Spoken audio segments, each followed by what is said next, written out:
Layla was a woman of routine. Every morning, she left her small apartment in the city, walked to the corner cafe, and ordered the same cappuccino with an extra shot of espresso. Her life was meticulously organized, every moment planned to avoid the chaos she often saw around her. She liked it that way, predictable and steady.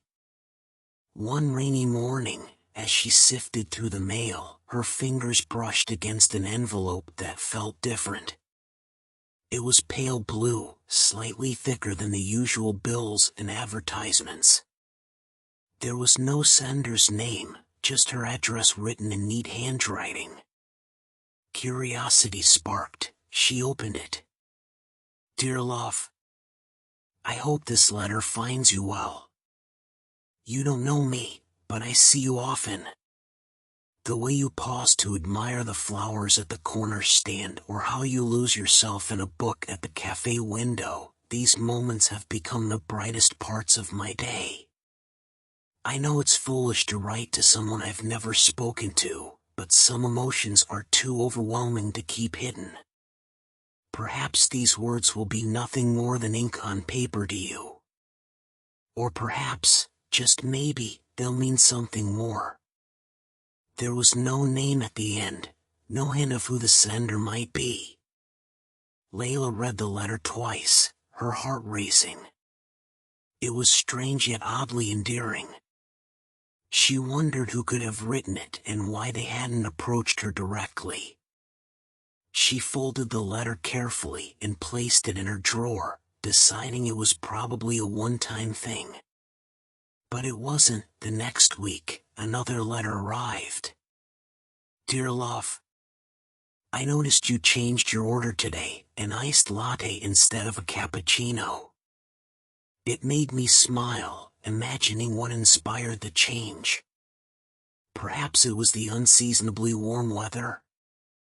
I've never been brave when it comes to matters of the heart. But writing to you feels safe, like I can say all the things I'm too afraid to say aloud." Layla felt a strange mix of emotions as she read the letter. There was an intimacy in the words, a sense of being seen in a way she wasn't used to. She began to wonder who this mystery writer could be. Was it someone she knew?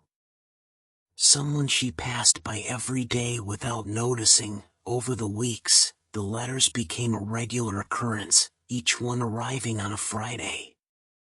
They were always handwritten on the same pale blue paper, filled with gentle observations about her life and heartfelt musings. "Dear love, there's a quiet strength in the way you carry yourself, as though the world's chaos doesn't touch you. It's inspiring, really. I wish I had that kind of resilience."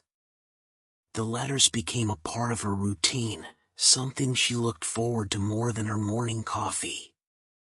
She would read them late at night, imagining the person behind the words. Layla's curiosity grew. She began paying closer attention to the people around her, the barista at the cafe, the florist who always greeted her with a smile, the man who sat a few tables away, engrossed in his laptop. She even considered asking her neighbors if they knew anything about the letters. One day, she decided to respond. She wrote a letter of her own and placed it in her mailbox with a note that read, "To the writer of these letters, thank you for your kind words. But who are you? Why not say hello instead of hiding behind paper?" Days passed with no reply, and Layla began to wonder if she had scared them off. But then, on a rainy Friday, a new letter arrived. "Dear love, your note surprised me. I've thought about revealing myself many times, but fear always held me back. What if I'm not who you hope I am? What if this ruins everything? But perhaps you're right. Perhaps it's time to be brave." The letter ended with a simple line, "Tomorrow, at 3 p.m., I'll be at the fountain in the park. If you wish to meet, I'll be waiting. Layla's heart raced as she walked to the park the next day. The fountain stood in the center, surrounded by benches and blooming flowers. She scanned the area, unsure of what or who to expect. Sitting on one of the benches was a man she recognized. He was always at the cafe, a few tables away, with his notebook open and a pen in hand. He looked up as she approached, his expression a mix of nervousness and hope. "You're the one," Layla said, her voice trembling. He stood, offering a shy smile. "My name is Zane," he said. "I didn't think you'd come." "I had to," she replied. "After all those letters. I had to know."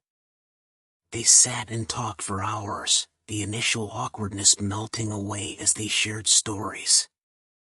Zane explained how he had noticed her months ago, how her quiet confidence had captivated him. He admitted that the letters had been his way of expressing feelings he didn't know how to voice in person. Layla found herself smiling more than she had in years.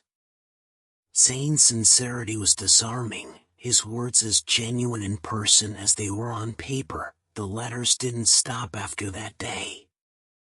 Zane still wrote to Layla, slipping them into her mailbox or leaving them on her desk at work. But now, they were accompanied by shared coffees, long walks, and late-night phone calls. What had started as a quiet mystery became the foundation of a love story that neither of them had expected. And every time Layla opened a new letter, her heart swelled with gratitude for the words that had brought them together.